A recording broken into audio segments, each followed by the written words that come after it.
BookTube people, grab some coffee because I think this is probably in the final video where I talk about cleaning out books, cleaning out the house, cleaning out my mum's things, and honestly, cleaning out huge chunks of my own life.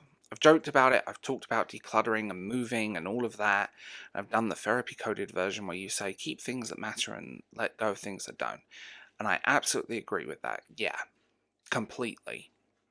There's another side to this that people don't really like talking about. It feels incredible, and then it feels absolutely awful, and then you feel guilty for feeling good. Nobody tells you this. You fill a charity shop bag or throw something away for a few minutes, you feel lighter, and then your brain suddenly goes, how dare you feel lighter? It's such a strange kind of guilt because you're convinced you're somehow portraying a memory just because you don't need another box of old paperwork or another cupboard full of random things or clothes or whatever. I've been going through my mum's books, her clothes, all her personal items. You're not really sorting objects, you're looking at little fragments of a life that was lived. Every receipt, every scribbled note, every bookmark, every random photograph. You're trying to piece together someone's existence through ordinary things. And that's terrifying. I don't think enough people say it out loud. Everyone says grief comes and goes in waves. Yeah, you're right. But they don't tell you that how weird those waves are. Some mornings, I wake up, I feel great. Alright even.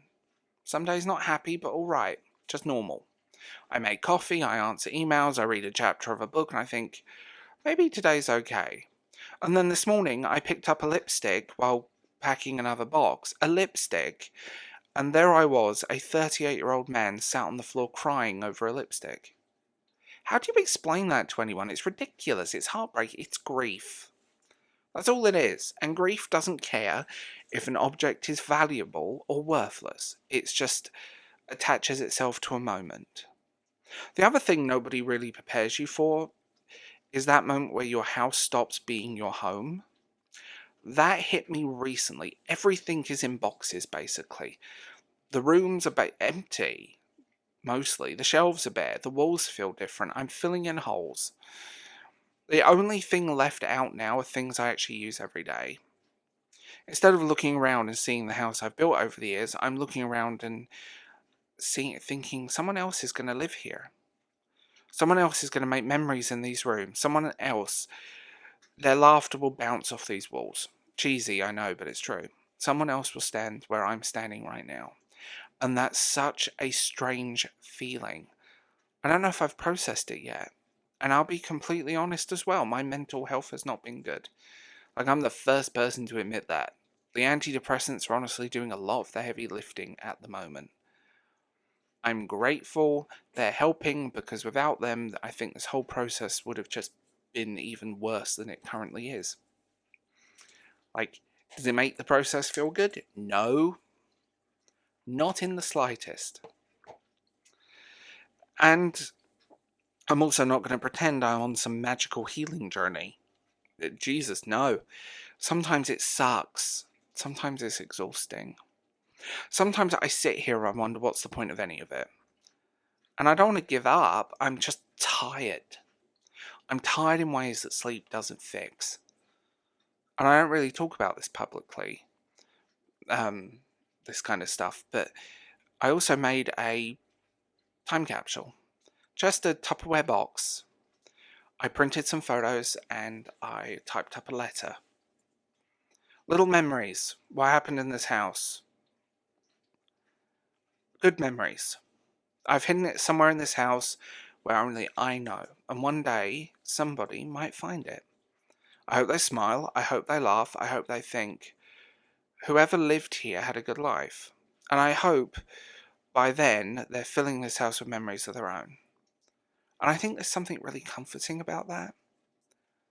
And here's another real confession. I've been incredibly lucky throughout most of my life. I've never really had to grow up in the way some people have had to, career-wise, financially.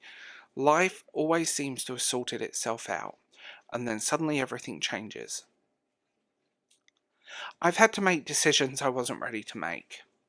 Decisions I don't think anybody ever really wants to make or deserves to make. I've had to sign paperwork I wish I never had to sign. Sort through someone else's life. Handle things I've never imagined I'd be responsible for. And I'm resentful. I really am. I'm resentful that I have to heal from things that were never my fault to start with. I'm resentful that I had to stand there and watch someone I love disappear from this world while there was absolutely nothing anyone could do. Powerless. That's probably the hardest part. Powerlessness. Because you spend so much time afterwards wondering if there was one thing I could have done. Seriously. What decisions did I make? Could I have said this? Could I have done that? Should I have fought harder? Even when you know there wasn't. And then you spend months surrounded by boxes. Books, clothes, paperwork, random kitchen gadgets, birthday cards, letters. All the bits and pieces we collect over decades. You start wondering if this is what life becomes. Do we all eventually end up becoming... do we become filled cabinets and wardrobes, paperworks and possessions? I thought that thought crossed my mind more than once. I think what I realised is no, none of this is a person. Books aren't my mum, clothes aren't my mum, paperwork certainly isn't, and I have to admit, burning some of that paperwork has given me a great sense of satisfaction. They're just footprints somebody else leaves behind. And it sucks. The actual person existed in conversations, in laughter, in arguments, in hugs, in cups of coffee. In those little moments you don't think to photograph. They're the things that matter. The boxes are just boxes. I wish someone had told me that earlier. Because right now, I do feel empty a lot of the time. And that's probably the most honest sentence I've said in months. I don't know exactly what fills that emptiness back in. Maybe nothing ever completely does. Maybe you just slowly build around it. Maybe one day you realise the empty space isn't quite as loud as it used to be. Who knows? I want to know. I don't know. I'm still figuring that out. But I do know this. This house gave me incredible years. It holds some of the happiest memories of my life, but also holds some of the worst. And now it's time for someone else to bring their story here. As for me, I guess I'm starting again. That's exciting, but also it's terrifying, it's unfair, it's hopeful and it's not hopeful. All those things at the same time. If you've ever had to do this, if you've ever had to pack away someone's life or pack away your own because everything changed, I think you understand exactly what I mean. Sometimes healing isn't an inspirational storytelling moment. Sometimes it's just feels like putting another box together, taping it shut and crying over a lipstick and carrying on anyway. I'm Darth James. Like, sub, leave a comment if you want early access. Membership, Patreon are available. And I'll see you in the next one.